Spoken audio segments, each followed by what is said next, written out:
If God gives you some of the stuff you want right now, you say bye-bye church. But you got to get to the place where the Lord can trust you. He can trust you when you don't have a dime in your pocket, or when your pocket is still full. You got to get the Abraham type of faith. The Abraham type of faith believed God when he couldn't see his way. And even when God made him rich, he still made an altar and blessed the Lord. Paul said, I know in every state how to be abound and how to abase. No matter what state I'm in, I know how to be content.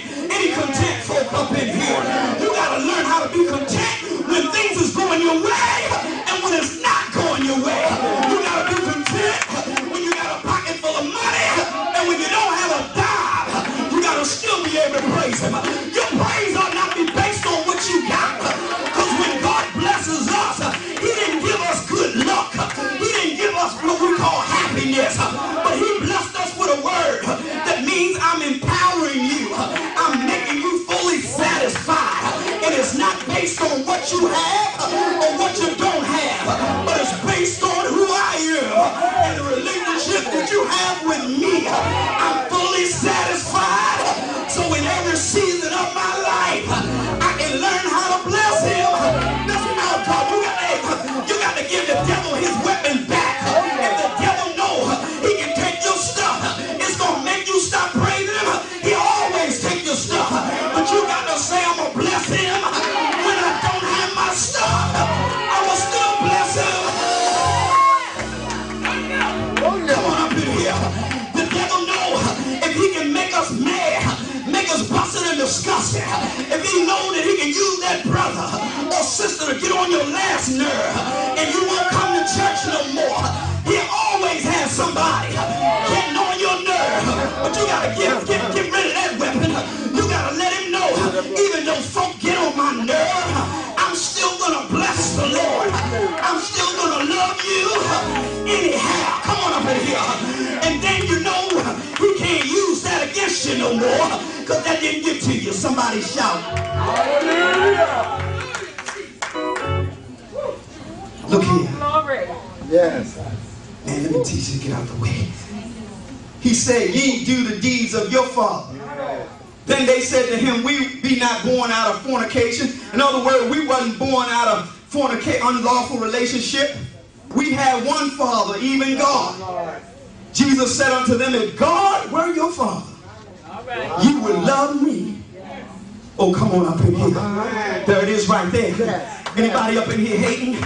God must not be your father. Come on. Because if God is your father, you'll stop hating. I don't mean that hate don't try to get in you, but you won't allow hate to stay there, because the ministry of the Father is love. The Bible says God is what? Love. Tell somebody, God is love. God is love. And because he's a God of love, his children ought to have a ministry of love. Oh, yes. A ministry that is the act of the will to say, I love you even though you not love me. Even though you didn't do nothing to show me love. Even though, amen, you get on my nerve, I still love you. Don't mean I like everything you do, but I love you. See, when we walk in love, we can avoid some of the traps that the enemy's trying to use. That's right. Spirit. You know why? Because love never fails. Love doesn't take into account what was done to me wrong. Love is not envying. Love is not hating. Oh God, love suffers long. Love puts up with some stuff. If you can't put up with nothing, you ain't walking in love. Come on up in here. Somebody's love level got to come up. In order to put up with something, in order to walk in love, you're going to have to be able to put up with folk. Yes, Lord. Thank you. You said that ain't in the book. Yes, it is. Because love suffers long. Just as God puts up with us.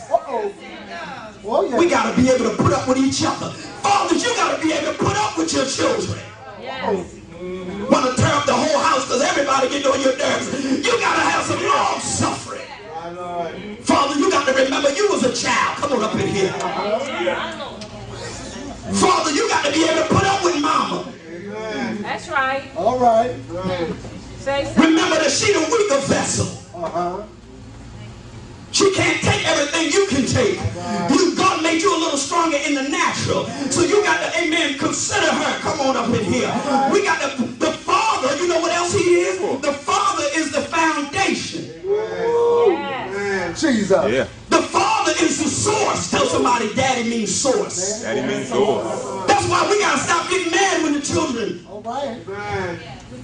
Heads out. Why? Because you're the source. I know you don't look like you was made out of money, but you still the source in the house. Come on, Daddy. Remember that. Daddy is the source.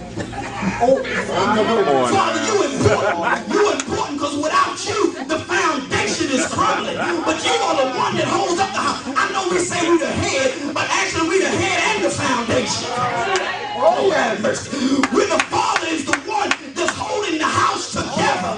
I know we said it, Mama, but it's Father. Oh, yeah. Yes. Where art thou, Father? Jesus. You know why Father is running? Because he's in sin. And when you're in sin, sin will cause you to run from the family. That's a word. Somebody need to write that down. Sin will cause you to run from your responsibility. The reason some of us ain't doing what we're supposed to do because we're in sin. And sin causes you to run from your responsibility. Adam had responsibility. And when God came to talk to him, he said, Adam. He didn't say Eve. He didn't say birds and bees. He said Adam. Why? Because I put you in charge.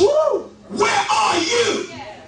Where was Adam? He was ducking and hiding. He was trying to establish his own righteousness. He was trying to make up another religion. What do you mean? Because he went and got some fig leaves and sewed them together to cover up his nakedness. When you in sin, your nakedness shows up. Yeah.